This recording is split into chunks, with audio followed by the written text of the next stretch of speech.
Assalamu alaikum wa rahmatullahi wa barakatuh. This is and peace out to the rest of you. The blackest hearted, blackest minded, blackest man on social media, signing black in and shining again, asking you to hit the share button because the message is more important than the messenger. When it comes to the colorism issue, it has to be addressed because when you talk red pill, eventually it comes up. And why it does is another discussion in and of itself. I need to analyze that before I even say anything about it. Maybe you all could tell me why it has to come up. But I want to be fair to both, to really both sides in any argument. Even if I agree with one, I still want to be fair to both sides in any argument. Number one, I'm going to tell y'all something that's not happening right now. This is not true. It's not going on.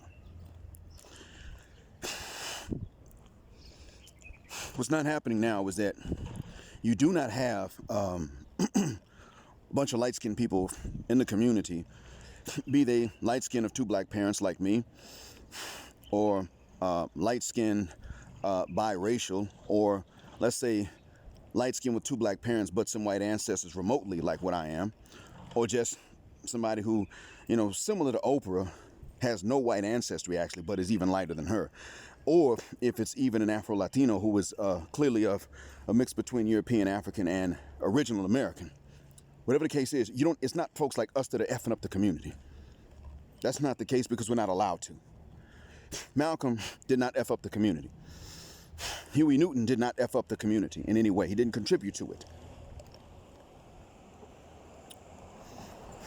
It wasn't that. Just as examples, W.E.B. Du Bois, he did F things up for Marcus Garvey. That is the truth. I'm not going to lie. By the same token, W.B. Du Bois reconciled with Garvey, and later on, after Garvey was gone, left the United States and repatriated as an African. My hat goes off to Du Bois for that. Although it's hard for me to overlook the fact that he cooperated with gay Edgar Hoover, who did mess up the community. But gay Edgar Hoover, chances are, grew up not knowing that he was black. He is the exception to that. And he did not want to be identified as black. He did not want anyone to know that he was black after he found out, because it's believed that he actually did not know that he was black when he was growing up. It is believed that he was unaware of his African ancestry. And he became aware of it at some point. And then, as we know, went through great lengths to become the director of the FBI and to stay the director. And the rumors were that he had dirt on every presidential candidate, so no matter who won, he would show up and say, "We got this dirt on you, leave me in office," and they would do it. Later on, some FBI agents confirmed this.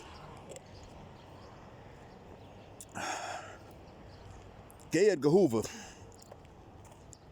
was that stereotype. But like I said, he didn't grow up as a light-skinned black person. He grew up as a white person, not knowing that he had black blood. That's the truth of the matter. His black relatives in Mississippi all knew to shut the shuck up and not say anything because they would turn up missing. This was understood back then.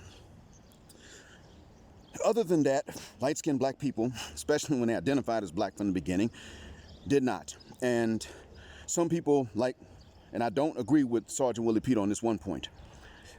Light-skinned people don't become super pro-black because it makes them top dog. It doesn't. I know that for a fact. And light-skinned people don't become super pro-black because white folks rejected them. It's not that.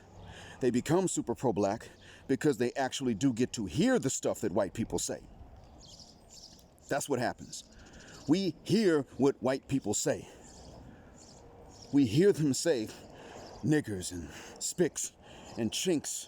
It's not just about us. We hear them say things about other groups of people as well. Then we hear about other groups of people because other groups of people are more likely to say you're not black than a white person is. You tell a white person you're black, like, "Oh, you confess to being a nigger. Oh, you're not like the other niggers." But they don't say you're not black. Other groups of people are more likely to say you're not black. I've had that happen. You better have if you're light skinned, you better have a really wide nose, big lips, and an afro before they'll say you're just a light skinned black person. We hear what they say about us, what other groups of people say about us. That's what winds up being the case. We hear them say this, and we don't take kindly to it. We get upset about it. We also realize that it is black people who are being crapped on by everybody else, and nobody else is being crapped on by everyone, not even the Jews. So that's really the reason, in my experience, that lighter-skinned people tend to become pro-black. We actually do believe that in the racial conflict, black people are right, and other people who are paler than us are wrong. I believe that wholeheartedly. I believe that like I believe that there's a God. That could change. God's gonna always be there. Human beings could decide to change their behaviors. But I believe right now that in this conflict, black people are right, white folks are wrong. Not because we're saints, but because we didn't start this particular problem, from which our other problems extend. But when it comes to the colorism debates, I'm not going to jump wholeheartedly on the side of the colorism crybabies. And to a certain extent, that's exactly what the hell they are. Because whatever happens between them as women, we men may or may not know about. Some men do, some men don't. I don't usually know. I know little. But they're going to try to say that we men are the problem. And even as adults, that we men are the problem. And I know goddamn well black men are not listened to as adults or as children, for that matter. We're not listened to. And I'm not going to jump on the side of them when they say that it's light-skinned people out here effing up the community. No, we're not. We don't have the authority. We're allowed to get out there and fight. We're allowed to get out there and march. We've done it. But when it comes to us telling anybody anything, we're not listened to. And darker-skinned black folks are not listened to that much either. Shahrazad Ali, she's quite pale. She was listened to by the men, not by the women. 30 years later, what the hell are we looking at? The same goddamn thing. Frances Cress Welsing, in the middle. She was somewhat listened to by the men, by the women, not so much. Now, take Malcolm. He was actually listened to, but he was listened to when he was dead. Malcolm, likewise, he was respected, I would say that, but when he was alive, he was actually shunned a lot of times by anybody, any shade. Malcolm was not listened to enough. And the other thing too was that when my mother was in college back in the 60s and part of the 70s, my own mother, she said certain things that the black folks needed to do as strategies. And she was saying, what the hell do you know? How you know what I need?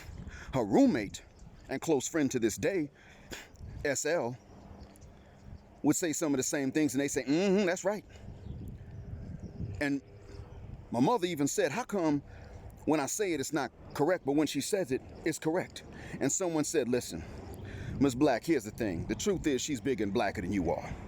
Now, she might be in the middle, but she's blacker than you, so she can get away with it. Matter of fact, they're listening to her because they've already heard you say it and they didn't like it.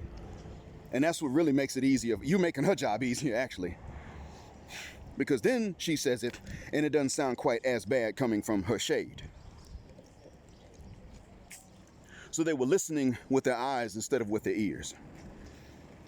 And this is exactly what I've gotten on Arabs about doing. I walk up, talk to them in Arabic. They start answering me in this caveman Arabic that I didn't speak with them because they see a foreigner and they didn't notice that I was actually talking to them in Arabic. Or worse yet, I walk up to them, talk to them in Arabic, ask for directions or something, and they say to me, I don't speak English, and I didn't even speak English to them. Listening with their eyes and not with their ears. So, this is what black folks do too. So I'm not going to sit up here and jump 100% wholeheartedly on either side of many of these arguments for this reason. Nobody has their facts completely straight. I will tell you what I've learned, but even I can learn some bad information, not know it's bad, and repeat it. Later on, find out it was wrong, and then I'll come back and I'll say, like I did, look, I made a mistake about 11 months ago. It was a month ago when I recorded it, and I said a mistake that I made 10 months ago. You can check that one out, because I really don't mean any harm. When I tell you things, if you agree or disagree, I really don't mean you any harm, even if you are an enemy. The only things I reserve the right to lie about are whatever it takes to protect the privacy of somebody else. I do reserve the right to lie about that. And I've already told you that. Assalamu alaikum. And there's more to it than this too, though. You see, let's take Ramil's video in which he said light-skinned women were overrated. Now, his video was not hateful. He said that they're overrated. He said there are things they will not do that dark-skinned women will do. He's also in the Chicago area. I don't really know how it is in Chicago, except for what people tell me. And I've never been with a light-skinned woman in the United States. I kissed one time. Breath was rotten. I know that's not all light-skinned women. It wasn't because she was light-skinned. It was because her breath was rotten. She didn't floss. She didn't scrape her tongue. All the stuff I know you got to do if you want your breath to be clean. It had more to do with her being cute than it had to do with her being light-skinned. Now, I could say this. When I was with chocolate women and they were cute, they still were careful about that. I'm not really sure what the difference is, but I can't sit up and say from that to that he was right or wrong. But he didn't say anything hateful. He even said, I'm not saying I wouldn't mess with him anymore. I'm saying that other people rank them too highly. Hey, I would say this. The way I would jump in on him is if he started blaming light-skinned women for things that all women do, or blaming light-skinned women for things that no women do, and singling them out. Then I would jump on and say, hold up, bruh. Even though I'm not here to defend Western women in general, and that's the major point of my platform, I'm not here to defend Western female effery. But even though I'm not here to do that, I would say, wait a minute. This isn't about shade and complexion. You gotten on them about things no women do, or all women do, and singled them out. That's not okay. And you a light-skinned man yourself, at least where I'm from. But see, since he didn't come off hateful, he simply said people rank them too highly and ask for too little from them.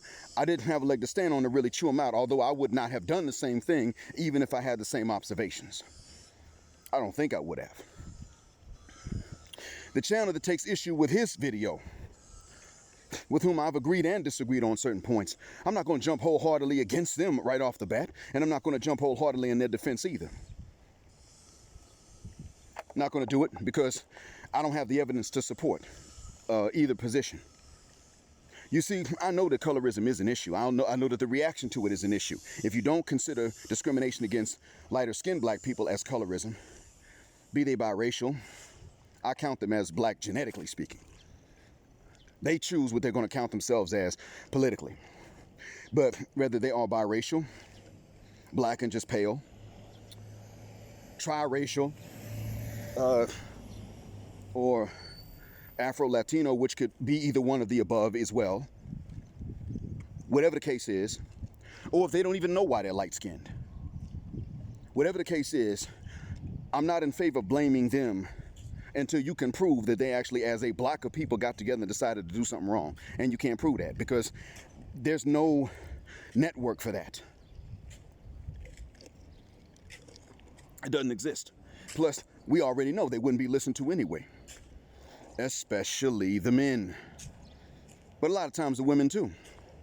And I'm not going to jump completely on the side of the colorism crybabies either, because yes, they do catch it because they are dark-skinned, but they're not catching it from, you know, a bunch of light-skinned demons.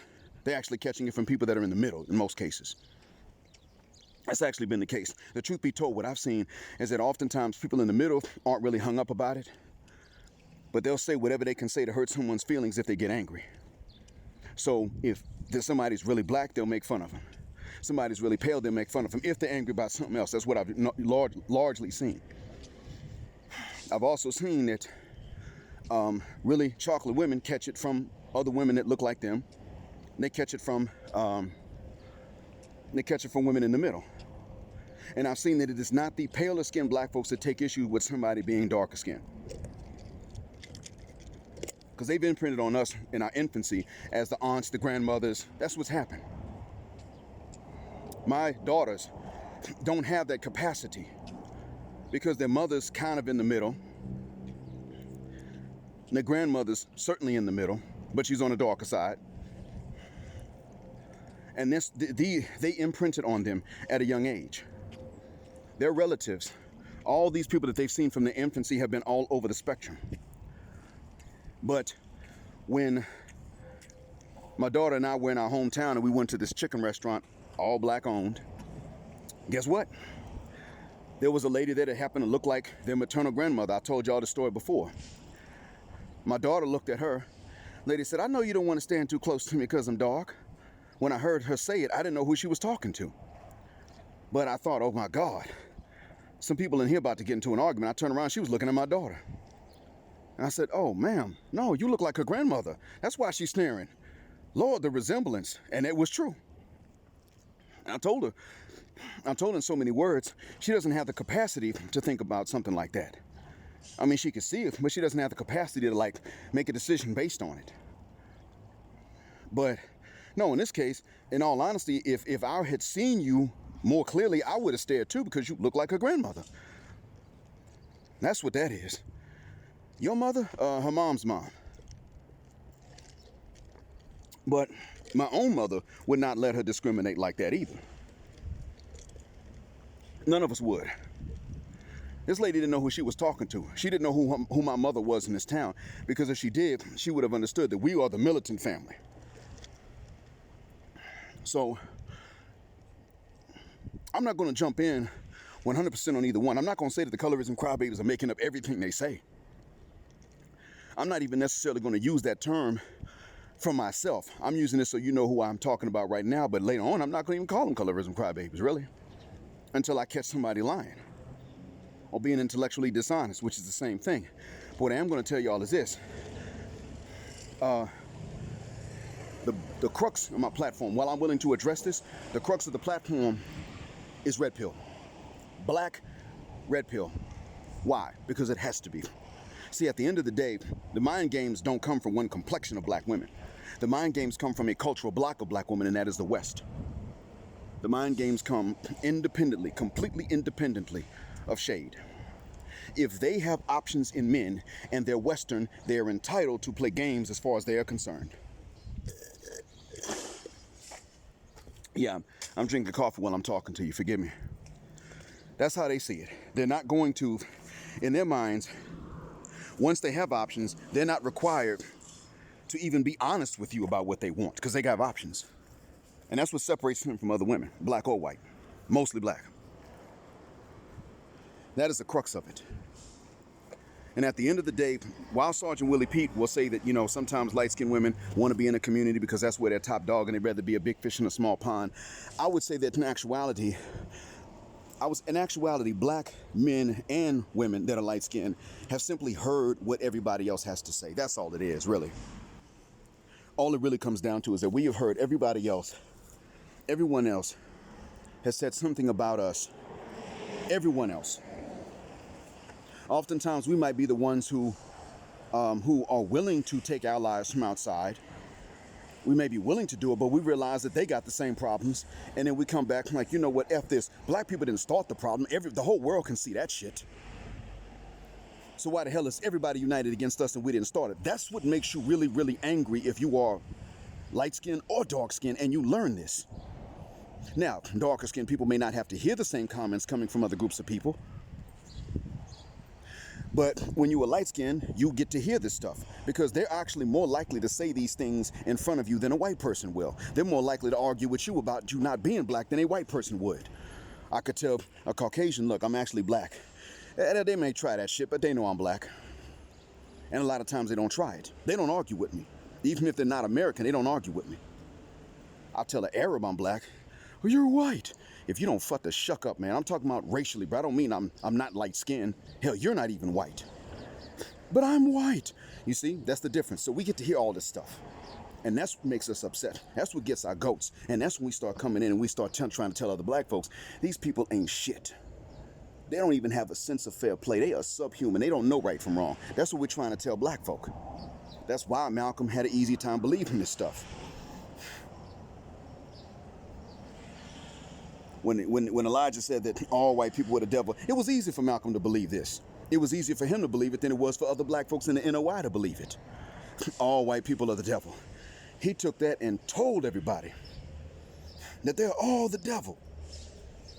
Until, of course, he became a Muslim. Then he realized, wait a minute, it's actually worse than that, because if they were all the devil, then that would mean it was genetic and they had no ability to control what they were doing. No, this is even worse. They actually have free will. They have the ability to do right or wrong, and they're chosen to do wrong. Ooh, this is worse. Worse than what we thought. And that's why Malcolm's militancy did not necessarily die out when he became a Muslim. The non-black Muslims try to tell you that he did. No. His militancy was simply better informed. And we are the ones that actually come to find out, especially when we become Muslim. We come to find out that all these other non-black Muslims are trying to tell us that Malcolm was so loving after his Hajj. No. Malcolm was more fair after his Hajj because he was better informed after his Hajj. That's what the hell it was. He was still militant. Don't come to tell us he was like Martin Luther King Jr. You're still using Christianity as a standard for what a Muslim should be. They wouldn't do that with you. Don't do that with us. And you using white Christianity as a standard for what a black Muslim should be on top of that. We find this out, and then we come back and we tell you, these folks got problems even worse than what you might think, but not everybody has them. So I'm not going to jump in 100% on anybody else's platform until they have actually made the observations. I saw a poster of an apartment complex sign somewhere tropical. It was not China. It was too tropical for China. And it was written in 3 languages. Do not rent to African Negroes. It was written in Mandarin, it was written in Bahasa Malayu, and it was written in English. Somebody even said, looks like the Malays are our enemies too. I had to stop and say, wait a minute, hold up, slow your roll. Let me check this out right quick, because I got a friend there and I can see what happens. So I sent the message to a friend of mine. I said, hey, this is the name of the apartment complex. Do you know who owns it? What race is the owner? He came back to me and he said, they're pretty much all owned by the Chinese. Bingo, there you have it. The Chinese Malaysians, meaning they're Malaysian citizens, but Chinese extraction, they also will discriminate against black people. They haven't lived in mainland China for generations, yet they will continue this shit. You see? Now, if you are your regular run-of-the-mill pro-whack, you will sit up and see this one sign and say, the Malaysians are also the black man's enemy. We got a new list. We got a new enemy to add to our list. No, the Malays are not. The Indians are. They always have been. The Chinese are. They always have been. Even when they've lived in outside of their home countries for generations, notice that they keep that anti-blackness. This is what makes people like us so goddamn militant. And no, I'm not going to settle for us being blamed for things we didn't do. That's not okay. I'll defend a man or a woman if they get being blamed for that. And if you were chocolate and being blamed for things you didn't do, I'm not going to settle for that either. It's just that the only difference is if you're well melanated, you're likely to be blamed by white folks for shit you didn't do. If you're light skinned, you're more likely to be blamed by not even black folks, but specifically pro-wax for things you did not do. But I'll defend either one. However, that's not the crux of this. I attack colorism as a side issue because it's a side issue that always comes up among red pill circles. At the end of the day, the Western woman is a goddamn problem. And the ones of them that are not usually wind up having to suffer for the ones of them that are. And that's not fair even to them. One of them who I don't guess is really out here taking advantage of men, she's probably just staying by herself. She's actually suggested food preparation be the focus. Food growing and food preparation be the focus of our community now because of food shortages expected to crop up. That's a valid point. That's somebody that thinks ahead. Truth be told, that is something we need to talk about. I'm still going to cover the red pill thing because let's be honest. When Shahrazad Ali tried to tell us how to prevent certain things that wound up happening anyway, she was not opposed by the men, she was opposed by sisters. So I'm still going to attack this red pill issue because we got to face the facts. The community, the black community is being held back not by light-skinned women or dark-skinned women. It's being held back for the most part by the majority of its women, period. Most of them somewhere in the middle. So shade really doesn't make a big difference. Because truth be told, the women that are on either end of the spectrum aren't the ones that are being listened to. They don't get that kind of voice. Especially if they say something positive. And that's also the case. Nicole Michelle's not listened to with her message of femininity because of a shade partially. April Mason, she can say more about being feminine. There's a reason for that.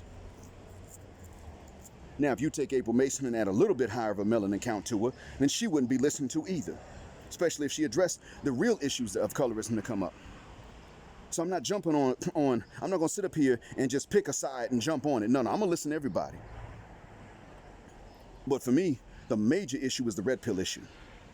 And to be told, Western black women are traumatized. I do look at them as victims in that regard. In order to stop victimizing the men and the boys and even the little girls and each other, they're going to have to get over this damn trauma. And that does not extend to shade. That's the real truth of the matter. So when some people are commenting on the other channel that has been owned, it's not even the owners of the channel saying this, but when some of the commentators say underneath the videos that it's not typically light-skinned women that are acting ratchet, I'm like, no, see, that's not true either. That really ain't the case. That ratchet stuff is going throughout. It is a strain. You find it represented in every shade of the spectrum. And the resistance to it is also represented in every shade of the spectrum. But in any case, the resistance to it among women is a lot smaller than the actual phenomena of ratchetness. And that's why I stick with the red pill stuff as a focus. I hope I've explained it well. I gotta go and teach these little bad behind kids again. Little spoiled 18-year-olds. If anything funny happens, I'll let you know, inshallah. But see, when I do this, I don't do this for hatred. Just like on the other channel, they don't do this out of hatred for anybody. Assalamu alaikum. Shnahwelak. But when I do it, I actually do it because what I want is two things. I want, one, the men to realize you got to move on, bro. If she ain't trying to follow you and if you're trying to heal and address the trauma and she ain't trying to follow you, you got to move on to either someone that's not traumatized or someone that's fighting the trauma. And the other thing I would like to see happen, although I don't expect this to happen, is for Boomshika and Sapphire to say, wait a minute, you know what? We've been traumatized. We got to work on this stuff. We've been ucking fupping. Yes, we've been driving them in a way it ain't been them, it's been us. Not because I just want to absolve men of responsibility because I'm a man, but because we actually did not have control over this and you did. And that's the other thing I'd like to see happen, but I don't bank on that. The first one has a very high chance of happening. The second one has almost no chance. But I also want the ones of them that are not about that ratchet mess, whatever shade, to be willing to stand against the rest of the ladies and say to them, F your majority, F what's common, I'm not with the ratchet stuff anymore, and I'm not going to sit up here and start driving these men off, unless, of course, I really, truly want to be alone. And if that's the case, I could just politely say I choose to be alone. I could just do that. And stand against the majority that are for that ratchet stuff. Girl, he need to respect your rights as a woman and he need to pay all the bills. Wait, which one is it? Feminism or hypergamy? Can't have both. Anyway, gotta go. Thanks a million. Assalamu alaikum. Black heart, black mind, black out. Oh, and black heterosexual male power specifically because they don't like it.